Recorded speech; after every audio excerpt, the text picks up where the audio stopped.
सभी बच्चों का विज्ञान की कक्षा में स्वागत है। लेसन 10 जीवों में श्वसन। 10.3 हम श्वास कैसे लेते हैं। आइए अब हम श्वास के प्रक्रम के बारे में जानें। हम अपने नास द्वारा नथुनों से वायु अंदर लेते हैं। जब हम अंतश्वासन द्वारा वायु को अंदर लेते हैं तो यह हमारे नथुनों से नासा गुहिका में चली जाती है। नासा गुहिका से वायु श्वास नली से होकर हमारे फेफड़ों तक पहुंच जाती है। फेफड़े बृष्ट गुहिका में उपस्थित होते हैं। बृष्ट गुहिका पार्श्व में पसलियों द्वारा घिरी रहती है। एक बड़ी पेशी परत जो माध्यपट कहलाती है बृष्ट गुहिका को आधार प्रदान करती है। श्वसन में पसलियों और डायफ्राम से बने पिंजर की गति शामिल होती है। अंतश्वासन के समय पसलियां बाहर और ऊपर की ओर गति करती हैं और इसके साथ साथ डायफ्राम नीचे की ओर गति करता है। यह गति हमारे बृष्ट गुहिका के आयतन को बढ़ा देती है और वायु फेफड़ों के अंदर आ जाती है। फेफड़ों में वायु भर जाती है। उस वसन के दौरान पसलियां अंदर और नीचे की ओर आ जाती हैं, जबकि डायाफ्राम ऊपर की ओर गति करके अपनी पूर्ण स्थिति में आ जाती है।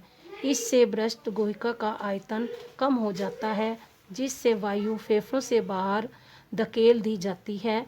अपने शरीर में हम इन गतियों को आसानी से महसूस कर सकते हैं। एक गहरी सांस लें। अपने हाथ को उधर पर रखिए और उधर की गति को महसूस कीजिए। आप क्या पाते हैं? श्वास सत्र ये मुख के द्वारा, नासा द्वारा है, नाक के द्वारा, और ये मुख के द्वारा, और ये ग्रास नली है, ये श्वसन नली, फेफड़ा और पसलियां ये है, और ये फेफड़े हैं, और ये डायाफ्राम है।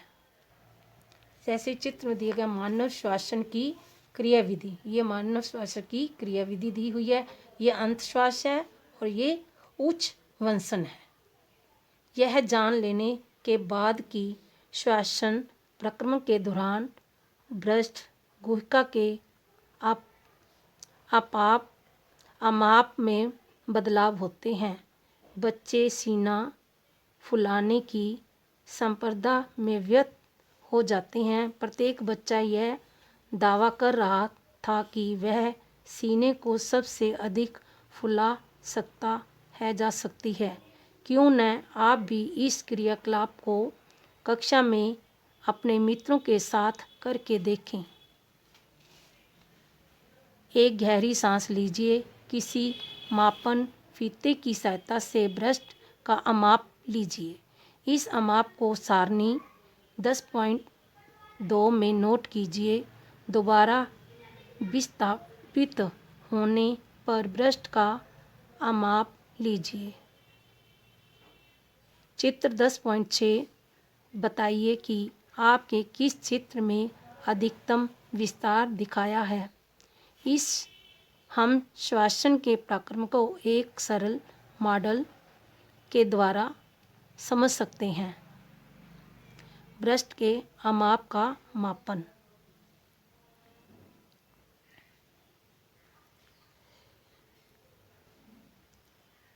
क्रियाकलाप 10.5 प्लास्टिक की एक चौड़ी मुंह वाली बोतल लीजिए। इसके पेंदे को काटकर अलग कर दीजिए। वाई के आकार की प्लास्टिक अथवा कांच की एक नली लीजिए। बोतल के ढक्कन में एक ऐसा छिद्र कीजिए जिससे यह नली उसमें से आसानी से निकल जाए। नली के शाखित सिरे पर 2 बिना फूले हुए गुब्बारे लगा दीजिए। नली को चित्र 10.7 के अनुसार बोतल में सेट कर दीजिए। अब बोतल का ढक्कन लगा दीजिए तथा उसे इस प्रकार से सील बंद कर दीजिए कि वह वायुवृद्ध हो जाए। बोतल के खुले पेंदे पर प्लास्टिक अथवा रबड़ की एक पतली शीट तानकर उसे किसी रबड़ बैंड की सहायता से बांध दीजिए।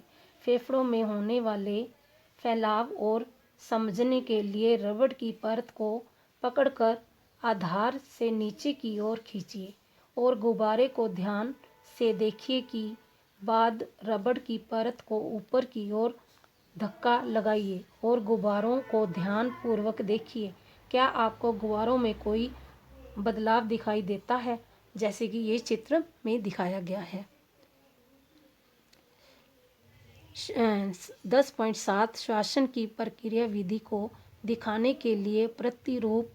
इस प्रतिरूप में गुब्बारे किस अंग को दिखाते हैं? रबड़ की परत किसे प्रदर्शित करती है? अब आप श्वासन के प्रक्रिया को समझने में समर्थ हो जाएंगे होगे।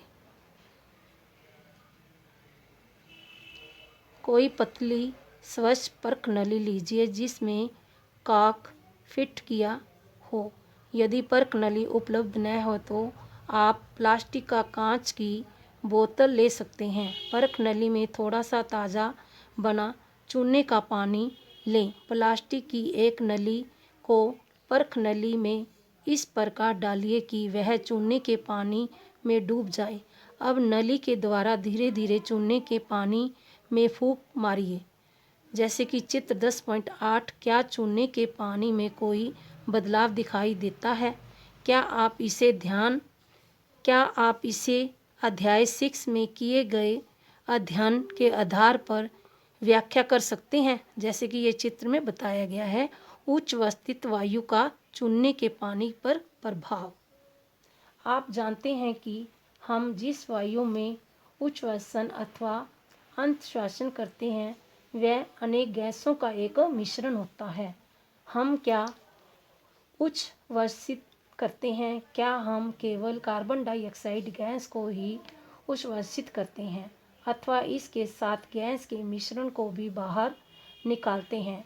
आपने यह भी देखा होगा कि अगर आप दर्पण के आगे सांस छोड़ते हैं तो उसकी सतह धुंधली दिखाई देने लगती है। यह नमी के कारण होता है। जल के ये बिंदु कण कहाँ से आते हैं? अंतःश्वासित और उच्छ्वसित वायु के कार्बन डाइऑक्साइड और ऑक्सीजन का प्रतिशत। उत्च्छ्वसित वायु 21%, उच्छ्वसित वायु 16.4%, ऑक्सीजन। फेफड़े 0.04% कार्बन डाइऑक्साइड और 4.4% कार्बन डाइऑक्साइड बढ़ जाती है। 10.5 अन्य जंतुओं में श्वसन। शेर, हाथी, गाय, बकरी, छिपकली, मेंढक, पक्षियों और सर्प आदि जंतुओं को भ्रष्ट गुहिकों में मनुष्य की भांति फेफड़े उपस्थित होते हैं। जीव श्वास कैसे करते हैं? क्या इसके भी मनुष्य के फेफड़ों जैसे ही श्वसन अंग उपस्थित होते हैं?